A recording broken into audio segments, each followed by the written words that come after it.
Hello students, myself Sandeep Chaudhary and welcome to textile 2020। आज हम क्या पढ़ने वाले हैं? आज हम पढ़ने वाले हैं ऑक्सिलरी मोशन का एक पार्ट। ऑक्सिलरी मोशन तीन टाइप के होते हैं: warp protector motion, warp stop motion, weft stop motion. आज के वीडियो में हम वार्प प्रोटेक्टर मोशन पढ़ने वाले हैं। वार्प प्रोटेक्टर मोशन के भी दो टाइप होते हैं: loose reed warp protector motion, fast reed warp protector motion. तो आज के वीडियो में हम पढ़ेंगे loose reed warp protector motion. तो loose reed warp protector motion में हम पढ़ेंगे उसका इंट्रोडक्शन, उसकी कंस्ट्रक्शन और उसका वर्किंग प्रिंसिपल कि वो कैसे काम करता है। ये सारी चीजें आज के वीडियो में हम पढ़ने वाले हैं। और जैसा कि मैं हमेशा कहता हूं, अगर आप हमारे चैनल पे नए हैं तो हमारे चैनल को सब्सक्राइब कर लीजिए और बेल आइकन को प्रेस करके ऑल पे क्लिक कर लीजिए ताकि हमारे लेटेस्ट वीडियो का नोटिफिकेशन आपको सबसे पहले मिल जाए। और जो भी टॉपिक मेरे व्यूअर्स मुझे सजेस्ट कर रहे हैं उन पे मैं काम कर रहा हूं। धीरे धीरे आपको वो सारे टॉपिक मिलते जाएंगे। आप इसी प्रकार से हमारे चैनल को सपोर्ट करते रहिए। तो चलिए स्टार्ट करते हैं। तो सबसे पहले बात करते हैं ऑक्सिलरी मोशंस क्या होते हैं। ऑक्सिलरी मोशन जो लूम के मोशंस होते हैं उसमें तीसरे टाइप के मोशन होते हैं। बेसिकली लूम के तीन मोशंस होते हैं: primary motion, secondary motion, auxiliary motion. इन्हें मोशंस ऑफ वीविंग भी कहा जाता है और इसके ऊपर मैं ऑलरेडी एक वीडियो बना के अपने चैनल पे अपलोड कर चुका हूं, जिसका लिंक मैं आई बटन में दे दूंगा। आप वहां जाकर उस वीडियो को देख सकते हैं और अलग अलग जो लूम के मोशन होते हैं उनके बारे में जान सकते हैं, उनको समझ सकते हैं। तो जो ऑक्सिलरी मोशन है वो तीसरे टाइप के मोशन है जो लूम के अंदर यूज किए जाते हैं। ऑक्सिलरी मोशन बेसिकली लूम को ज्यादा ऑटोमेटिक बनाने के लिए और लूम के अंदर डिफेक्ट्स को कंट्रोल करने के लिए, डैमेज को कंट्रोल करने के लिए और फैब्रिक की क्वालिटी को इंप्रूव करने के लिए ऑक्सिलरी मोशंस को लूम में यूज किया जाता है। ऑक्सिलरी मोशन शटल लूम और शटललेस लूम दोनों में यूज किए जा सकते हैं।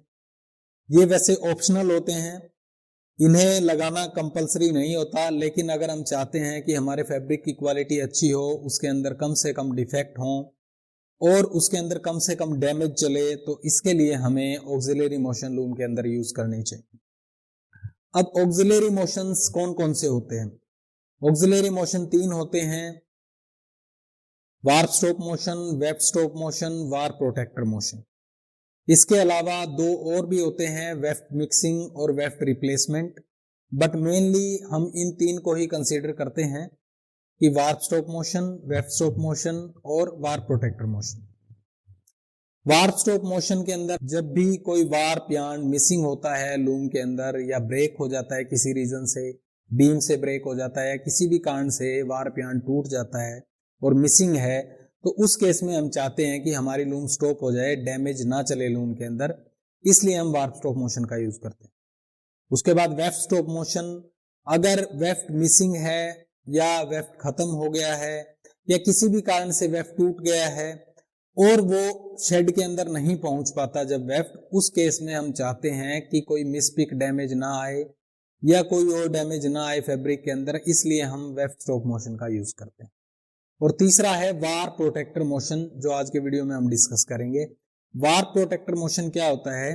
जब शटल एक बॉक्स से दूसरे बॉक्स तक जाती है तो चांसेस हैं कि शटल कहीं पर बीच में ट्रैप हो सकती है। उसके कई कारण हो सकते हैं: शेड प्रॉपर ओपन ना होना उसकी वजह से, या शटल को प्रॉपर स्पीड ना मिलना पिकिंग मैकेनिज्म में डिफेक्ट होने की वजह से, या शटल का सरफेस रफ हो गया है।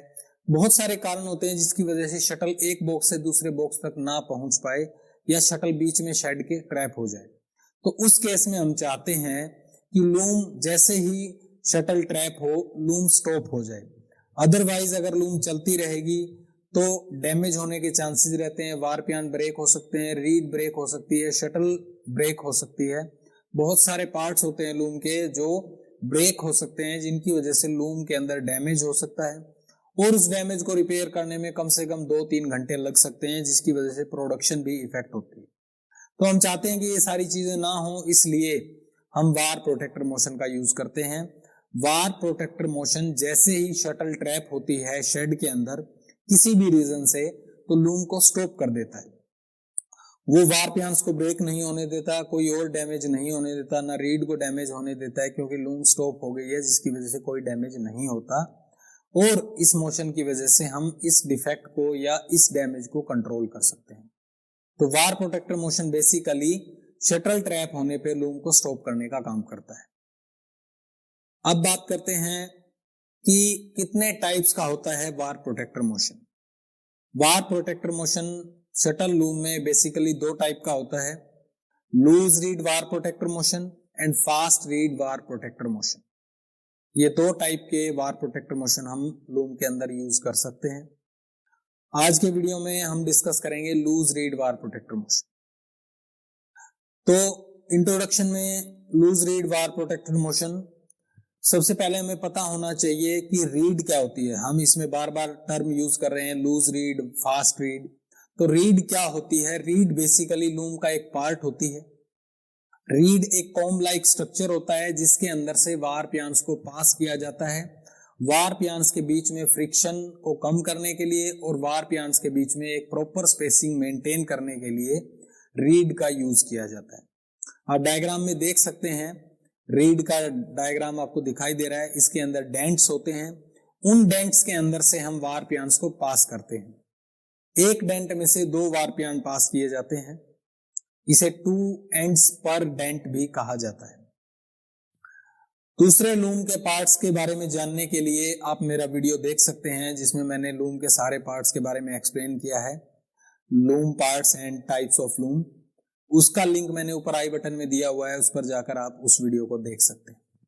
तो रीड, अब हमने देखा कि रीड वार प्यांस को पास करने के लिए और बीटअप के लिए यूज की जाती है, वार प्यांस के बीच में प्रॉपर स्पेसिंग मेंटेन करने के लिए यूज की जाती है। तो इन दोनों वार प्रोटेक्टर मोशन में हम लूज रीड, फास्ट रीड की मदद से हम वार प्रोटेक्ट करते हैं, जो शटल ट्रैप होती है उस मोशन को कंट्रोल करते हैं। अब बात करते हैं construction of loose reed warp protector motion. तो आप डायग्राम में देख सकते हैं, ये डायग्राम है loose reed warp protector motion का। इस डायग्राम में अगर ध्यान से देखें आप, तो सबसे पहले जो दिखाई दे रहा है वो है स्टार्टिंग हैंडल। स्टार्टिंग हैंडल के नीचे हमने एक बार लगाया हुआ है, वो स्टार्टिंग हैंडल नीचे तक गया हुआ है। उसके बाद स्टार्टिंग हैंडल थोड़ा सा नीचे, जहां पर हमने एक ब्रैकेट लगाई है, उस ब्रैकेट को हमने नीचे एक्सटेंड किया हुआ है और उस ब्रैकेट के बॉटम पार्ट में हमने एक फ्रॉग लगाया है, जो फ्रॉग स्टार्टिंग हैंडल से इसको कनेक्ट करता है, ब्रैकेट को। ये फ्रॉग स्टार्टिंग हैंडल से कनेक्टेड है। इसके अलावा एक बफर हमने अटैच किया हुआ है स्टार्टिंग हैंडल के साथ, जो इस मोशन में बड़ा इंपॉर्टेंट रोल प्ले करते हैं, फ्रॉग एंड ब्रैकेट और बफर।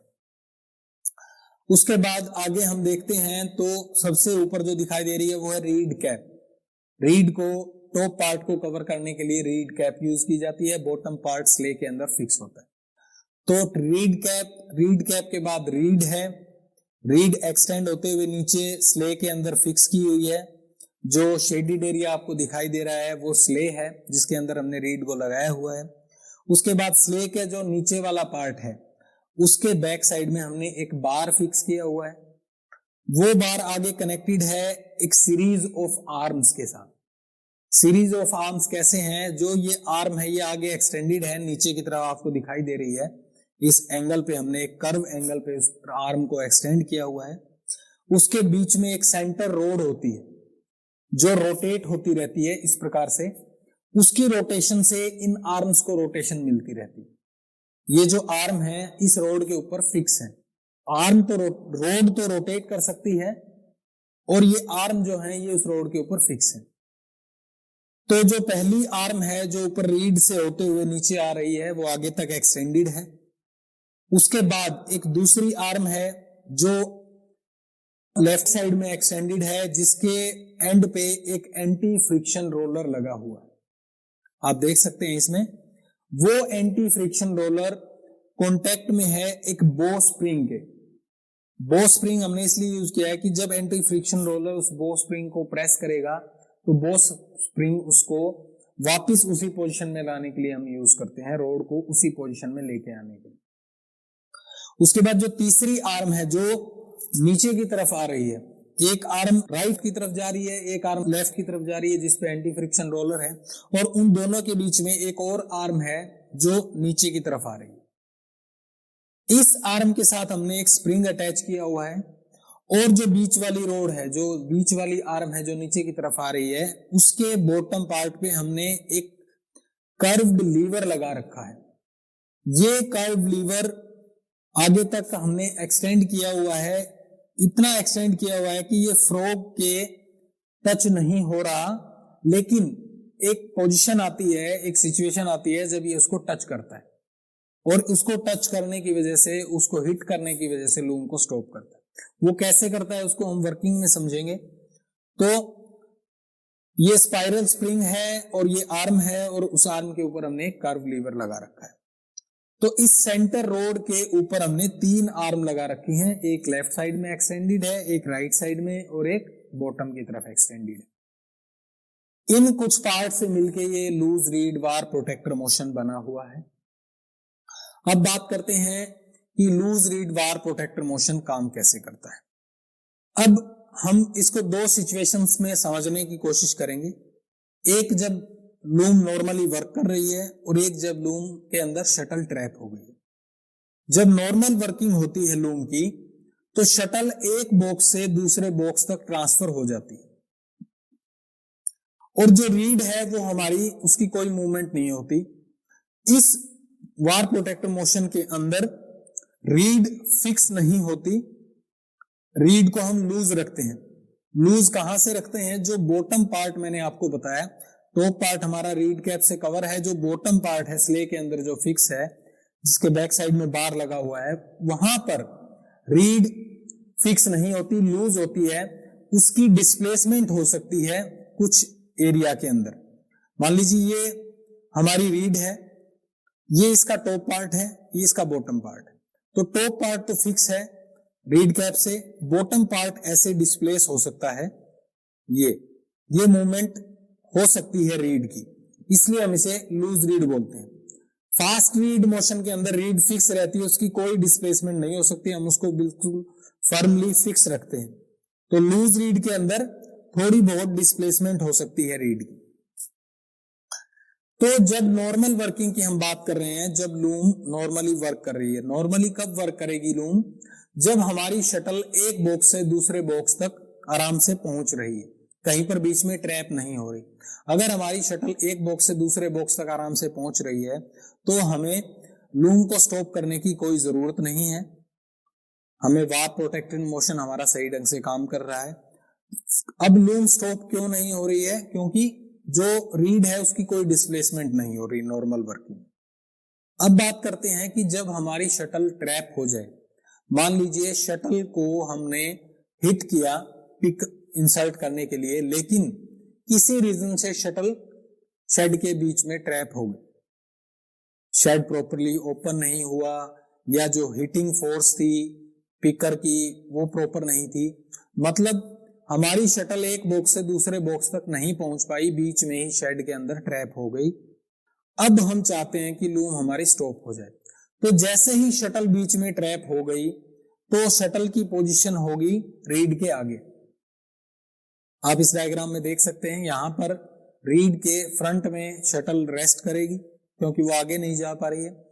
अब जब शेड के अंदर, जो शेड हमारा है इस प्रकार से होता है, शटल हमारी यहां पर बीच में आ गई है, तो ये हमारा शेड है और यहां पर हमारी शटल ट्रैप हो गई है, यहां पर शेड के बीच में।